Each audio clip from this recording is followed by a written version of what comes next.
أنا أسأل خادم الحسين، شنو أمنيتك بهاي اللحظة وبهاي الليلة؟ والله أسأل الله أن يخلينا نحب صدق،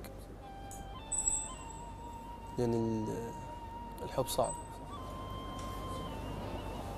صراحة. يعني الحب ويا آل محمد صعب، أي وبس الزلمة يحب صدق. أي أيوة، والقلب لا يتسع إلى أفنان. أي لو أبا عبد الله وآل محمد لو ماكو. فأسأل الله أنه يكون يأدبنا ويا آل محمد، لأن احنا إذا تأدبنا، أنا كخادم اليوم إذا تأدبت حبيت. أي إذا تأدبت حبيت. ليش احنا دوما نقول اللهم ارزقنا الأدب في مجلس الحسين سلام الله عليه.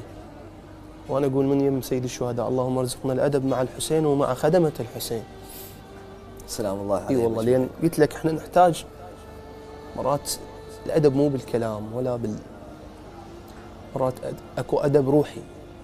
فاحنا نحتاج نتأدب ويا سيد الشهداء. صحيح. هو يراد لنا بعد.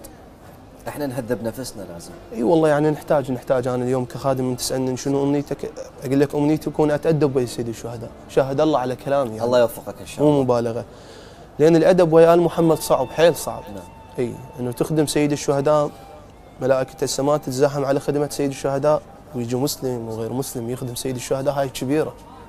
انا دوم احكيها بالمجالس، اقول للناس الموجوده بالمجلس، اقول له انت ما جيت يعني من نفسك انت سعيت وتريد تجي للمجلس، لا، الزهره كاتبه اسمك اليوم تجي للمجلس. والله اكو ناس توصل لباب المجلس وترجع، يجي ويا صديقه للمجلس يزت الباب المجلس ويروح.